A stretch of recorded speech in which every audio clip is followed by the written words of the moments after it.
ಶ್ರೀ ಗುರುಭ್ಯೋ ನಮಃ. ಶ್ರೀ ಪರಮಾತ್ಮನೇ ನಮಃ. ಶ್ರೀಮದ್ ವಾಲ್ಮೀಕಿ ರಾಮಾಯಣದ ಯುದ್ಧಕಾಂಡದ ಅಂತಿಮಾಧ್ಯಾಯ ಶ್ರೀರಾಮ ಪಟ್ಟಾಭಿಷೇಕ. ಶಿರಸ್ಯಂಜಲಿಮಾದಾಯ ಕೈಕೇಯ್ಯಾನಂದವರ್ಧನಃ ಬಭಾಷೆ ಭರತೋ ಜ್ಯೇಷ್ಠಂ ರಾಮಂ ಸತ್ಯಪರಾಕ್ರಮಂ ಪೂಜಿತಾ ಮಾಮಿಕಾ ಮಾತಾ ದತ್ತಂ ರಾಜ್ಯಮಿದಂ ಮಮ ತದ್ದದಾಮಿ ಪುನಸ್ತುಭ್ಯಂ ಯಥಾ ತ್ವಮದದಾ ಮಮ ಧುರಮೇಕಾಕಿನಾನ್ಯಸ್ಥಾಂ ವೃಷಭೇಣ ಬಲೀಯಸಾ ಕಿಶೋರವದ್ಗುರುಂ ಭಾರಂ ನವೋಢುಮಹಮುತ್ಸಹೇ ವಾರಿವೇಗೇನ ಮಹತಾ ಭಿನ್ನಃ ಸೇತುರಿವಕ್ಷರನ್ ದುರ್ಬಂಧನಮಿದಂ ಮನ್ಯೇ ರಾಜ್ಯಚ್ಛಿದ್ರಸಮಂ ಸಂವೃತಂ ಗತಿಂ ಖರೈವಾಶ್ವಸ್ಯಾಹಂ ಸಸ್ಯೇವ ಚ ವಾಯಸಃ ನಾನ್ವೇತು ಮುತ್ಸಹೇ ರಾಮ ತವ ಮಾರ್ಗಮರಿಂದಮ ಯಥಾ ಚಾರೋಪಿತೋ ವೃಕ್ಷೋ ಜಾತಶ್ಚಾಂತರ್ನಿವೇಶನೆ ಮಹಾಂಶ್ಚಾಸುದುರಾರೋಹೋ ಮಹಾಸ್ಕಂಧ ಪ್ರಕ್ಷಾಖವಾನ್ ಶೀರ್ಯೇತಾ ಪುಷ್ಪಿತೋ ಭೂತ್ವಾ ನ ಫಲಾನಿ ಪ್ರದರ್ಶಯನ್ ತಸ್ಯ ನಾನುಭವೇದರ್ಥಂ ಯಸ್ಯ ಹೇತುಃ ಸಂರೋಪ್ಯತೆ ಏಷೋಪಮಾ ಮಹಾಬಾಹೋ ತ್ವದರ್ಥಂ ವೇತ್ತುಮರ್ಹಸಿ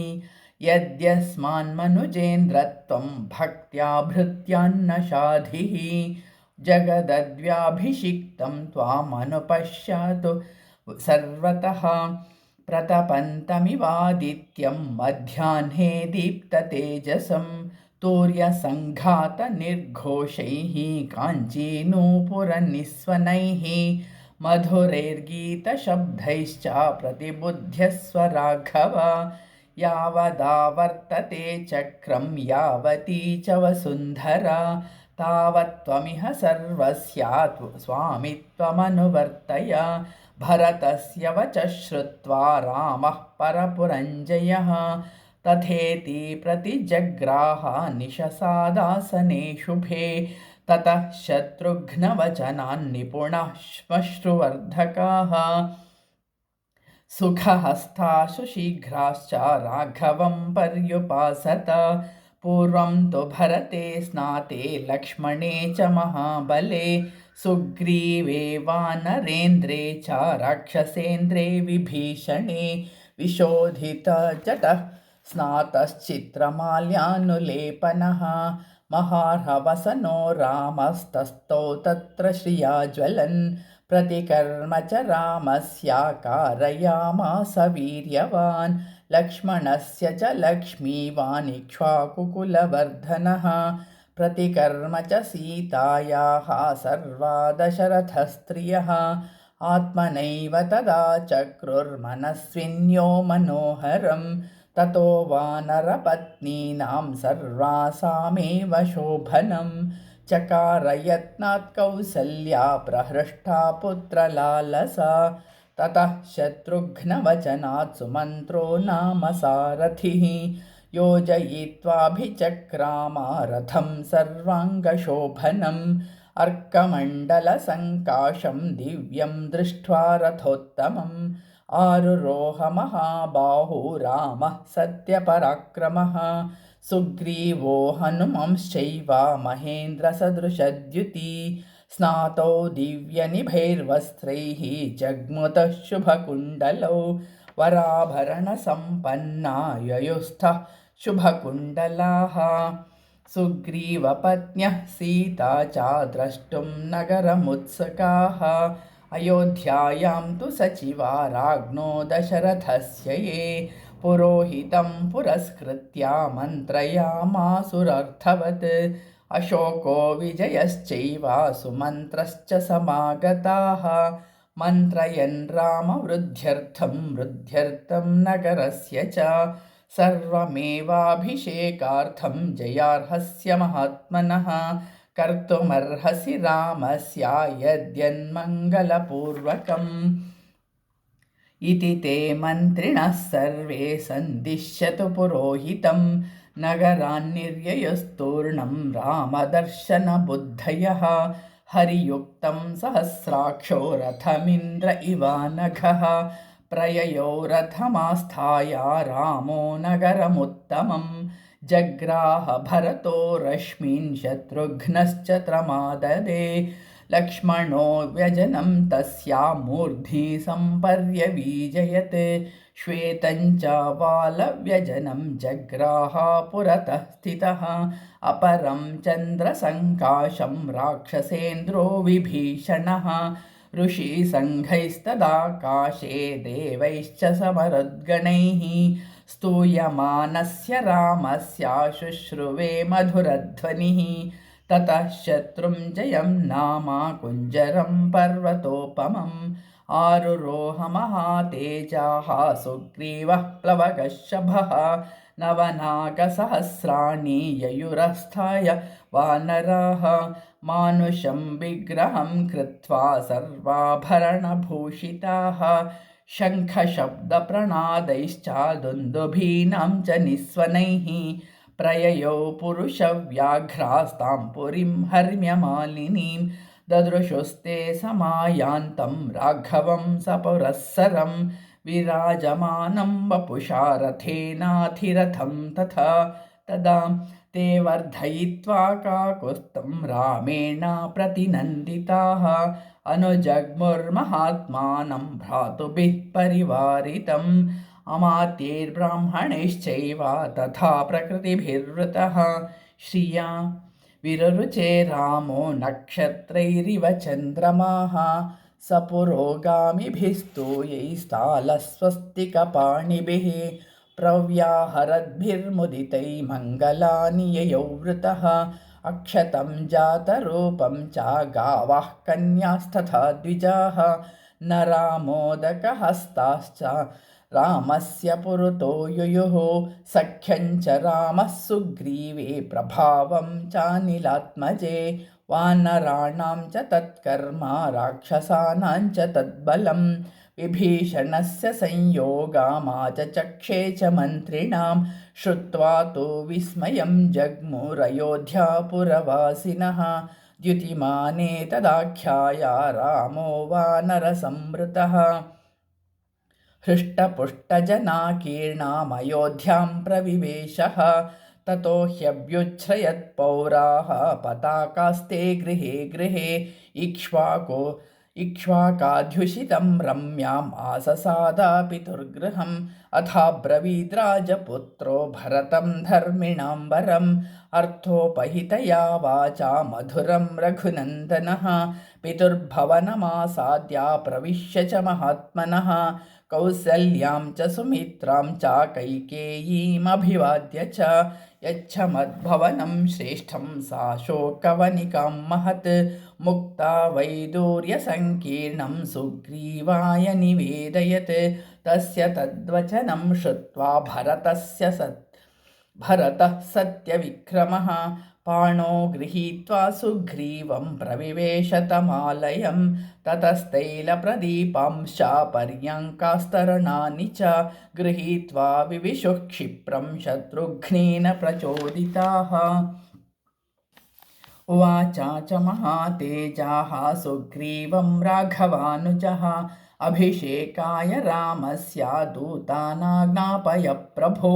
सौवर्णान् वानरेन्द्राणां चतुर्णां चतुरोघटान् ददौ क्षिप्रं स सुग्रीवः सर्वरत्नविभूषितान् यथा प्रत्योषसमये चतुर्णां सागराम्भसां पूर्णे घटे प्रतीक्षध्वं तथा कुरुत वानराः एवमुक्ता महात्मानो वानरा वारणोपमाः उत्पेतुर्गगनं शीघ्रं गरुडानिलयः शीघ्रगाः जाम्बवांश्चासुषेणश्च वेगदर्शी च वानरः ऋषभैश्चैव कलशाञ्जलपूर्णानथानयन् नदीशतानां पञ्चानां जलकुम्भेषु चाहरन् पूर्वात् समुद्रात् कलशं जलपूर्णमथानयत् सुषेणः सत्त्वसम्पन्नः सर्वरत्नविभूषितं वृषभो दक्षिणात्तूर्णं समुद्राज्जलमाहरत्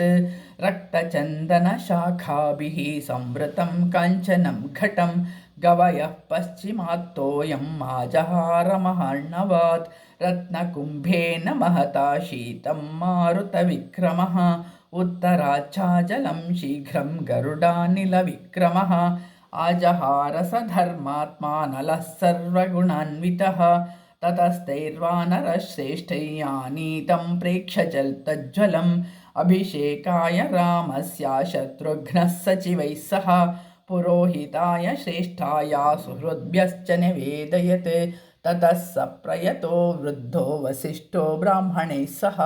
रामं रत्नमये पीठे सहसीतं सन्न्यवेशयत् वसिष्ठो वामदेवश्च जाबालीरथकाश्यपः कात्यायनः सुयज्ञश्च गौतमो विजयस्तथा अभ्यषिञ्चन्नरव्याघ्रं प्रसन्नेन सुगन्धिना सलिलेन सहस्राक्षं वसवो वासवं यथा ऋत्विग्ब्राह्मणैः पूर्वं कन्याभिर्मन्त्रिभिस्तथा योधैश्चैवाभ्यषिञ्चंस्ते सम्प्रहृष्टः सनैगमैः सर्वौषधिरसै दिव्यैः देवतैर्नभसि स्थितैः चतुर्भिर्लोकपालैश्च सर्वैर्देवैश्च सङ्गतैः ब्रह्मणा निर्मितं पूर्वं किरीटं रत्नशोभितम् अभिषिक्तः पुरा एनामनस्तं दीप्ततेजसं तस्यान्ववाये राजानः क्रमाद्येनाभिषेचिताः सभायां हेमक्लृप्तायां शोभितायां महाधनैः रत्नैः नानाविधैश्चैव चित्रितायां सुशोभनैः नानारत्नमये पीठे कल्पयित्वा यथाविधि किरीटेन ततः पश्चाद्वसिष्ठेन महात्मना ऋत्विग्भूषणैश्चैव समयोक्षत राघवः छत्रं तु तस्य जग्राह शत्रुघ्नः पाण्डुरं शुभं श्वेतं च वालव्यजनं सुग्रीवो वानरेश्वरः अपरं चन्द्रसङ्काशं राक्षसेन्द्रो विभीषणः मालां ज्वलन्तीं वपुषा काञ्चनीं शतपुष्करां राघवाय ददौ वायुर्वासवेन प्रचोदितः सर्वरत्नसमायुक्तं मणिरत्नविभूषितं मुक्ताहारं नरेन्द्राय ददौ शक्रप्रचोदितः प्रजुगुर्देवगन्धर्वाननृतुश्चाप्सरो गणाः अभिषेके तदर्हस्य तदा रामस्य धीमतः भूमिः सस्यवती चैव फलवन्तश्च पादपाः गन्धवन्ति च पुष्पाणि बभूवो राघवोत्सवे सहस्राशतमाश्वानं धेनूनां च गवां तथा ददौ शतं वृषान् पूर्वं द्विजेभ्यो मनुजर्षभः 30 कोटिर्हिरण्यस्य ब्राह्मणेभ्यो ददौ पुनः नानाभरणवस्त्राणि महार्हाणि च राघवः अर्करश्मिप्रतीकाशां काञ्चनीं मणिविग्रहां सुग्रीवाय स्रजं दिव्यं प्रायच्छन्मनुजर्षभः वैडूर्यमणिचित्रे च चन्द्ररश्मिविभूषिते वालिपुत्राय धृतिमान् अङ्गदायाङ्गदे ददौ मणिप्रवरजुष्टं च मुक्ताहारमनुत्तमं सीतायै प्रददौ रामं चन्द्ररश्मिसमप्रभम् अरजे वाससी दिव्ये शुभान्याभरणानि च अवेक्षमाणवैदेही प्रददौ वायुसूनवे अवमुच्यात्मनः कण्ठाद्धारं जनकनन्दिनी अवैक्षत हरीन् सर्वान् भर्तारं च मुहुर्मुहुः तामिङ्गितघ्नः सम्प्रेक्ष्य बभाषे जनकात्मजां प्रदेहि सुभुगे हारं यस्य तुष्टासि भामिनी तेजो धृतिर्यशो दाक्ष्यं सामर्थ्यं विनयोनयः पौरुषं विक्रमो बुद्धिर्यस्मिन्नेतानि नित्यदा ददौ सा वायुपुत्राय तं हारमसिते क्षणा हनुमांस्तेन हारेण शुशुभे वानरर्षभः चन्द्रांशु च गौरेण श्वेताभ्रेण यथाचलः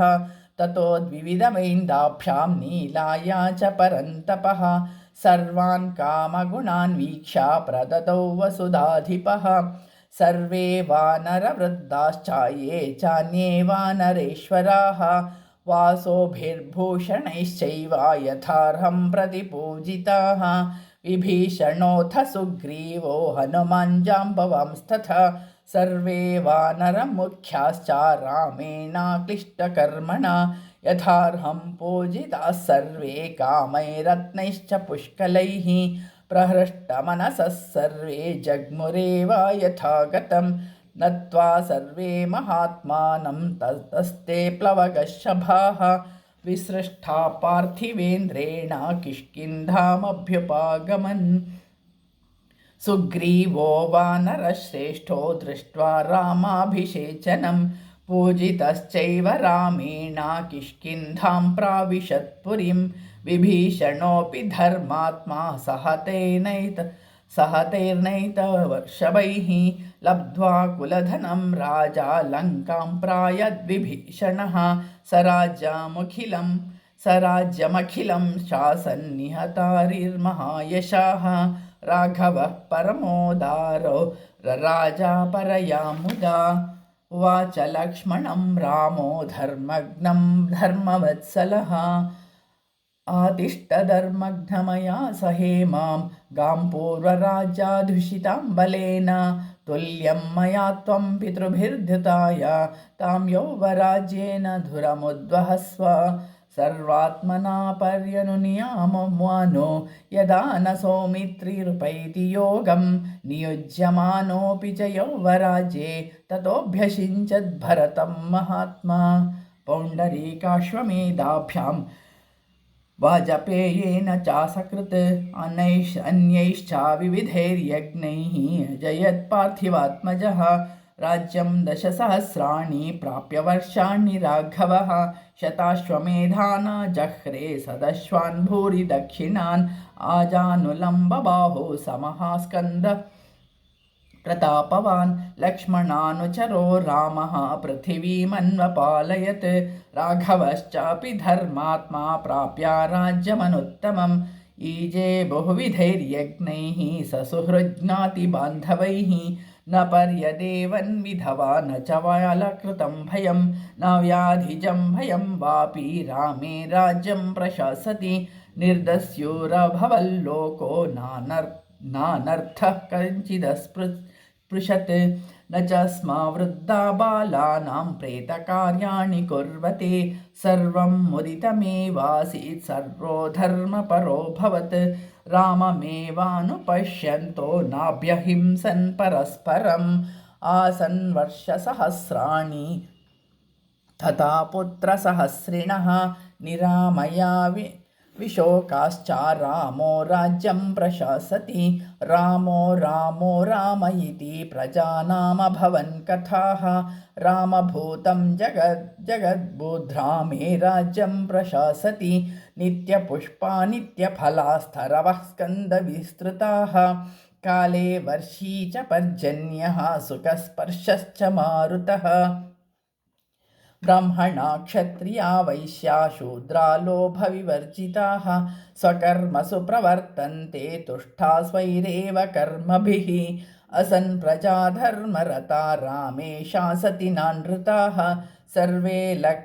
लक्षणसम्पन्नाः सर्वे धर्मपरायणाः 10 वर्षसहस्राणि 10 वर्षशतानि च भ्रातुभिः सहितः श्रीमान् रामो राज्यमकारयत् धन्यं यशस्यमायुष्यं राज्ञां च विजयावहम् आदिकाव्यमिदं त्वार्षं पुरा वाल्मीकिना कृतं यः पठेत् शृणुयाल्लोके नरः पापाद्विमुच्यते पुत्रकामास्तु पुत्रान् वै धनकामो धनानि च लभते मनुजो लोके श्रुत्वा रामाभिषेचनं महीं विजयते राजा रिपुंश्चाप्याधितिष्ठति राघवेण यथा माता सुमित्रा लक्ष्मणेन च भरतेन च कैकेयी जीवपुत्रास्तथा स्त्रियः भविष्यन्ति सदानन्दाः पुत्रपौत्रसमन्विताः श्रुत्वा रामायणमिदं दीर्घवायुश्च विन्दति। रामस्य विजयं चैव सर्वमक्लिष्टकर्मणः शृणोति य इदं काव्यं माशं वाल्मीकिना कृतम्। श्रद्दधानोजितक्रोधो दुर्गाण्यतितरस्त्यसौ समागमं प्रवासान्ते लभते चापि बान्धवैः प्रार्थितांशावरान् सर्वान् प्राप्नुयादिह राघवात्। श्रवणेनासुराः सर्वे प्रियन्ते सम्प्रशृण्वतां विनायकाश्च शाम्यन्ति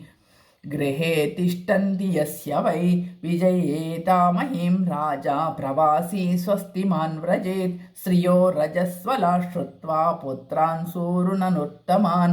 सूरनुत्तमान् पूजयंश्च पठंश्चेमम् इतिहासं पुरातनं सर्वपापैः प्रमुच्येत दीर्घमायुराप्नुयात्। प्रणम्य शिरसा नित्यं श्रोतव्यं क्षत्रिये द्विजात् ऐश्वर्यं पुत्रलाभश्च भविष्यति न संशयः रामायणमिदं कृत्स्नं शृण्वतः पठतः सदा। प्रीयते सततं रामः स हि विष्णुः सनातनः आदिदेवो महाबाहुर्हरिनारायणः प्रभुः। कुटुम्बवृद्धिं धनधान्यवृद्धिं श्रियश्च मुख्यः सुखमुत्तमं च श्रुत्वा शुभं काव्यमिदं महार्थं प्राप्नोति सर्वां भुविचार्थसिद्धिम्। आयुष्यमारोग्यकरं यशस्यं सौभ्रातृकं बुद्धिकरं शुभं च श्रोतव्यमेतन्नियमेन सद्भिः आख्यानमोजस्कररुद्धिकामैः। एवमेतत्पुरावृत्तम् आख्यानं भद्रुमस्तु वः प्रव्याहर्तविश्रब्दं बलं विष्णुः प्रवर्धताम्। देवाश्च सर्वे तुष्यन्ति ग्रहणाच्छ्रवणात् तथा रामायणस्य श्रवणात् न तुष्यन्ति पितरस्तथा। भक्त्या रामस्य ये चेमां संहितां ऋषिणा कृतां लेखयन्तीह च नरास्तेषां वासस्त्रिविष्टपे। ॐ तत्सदिति श्रीमद् रामायणे वाल्मीकि आदिकाव्ये चतुर्विंशतिसहस्रिकायां संहितायां युद्धकाण्डे श्रीरामपट्टाभिषेको नाम 31-तमः सर्गः।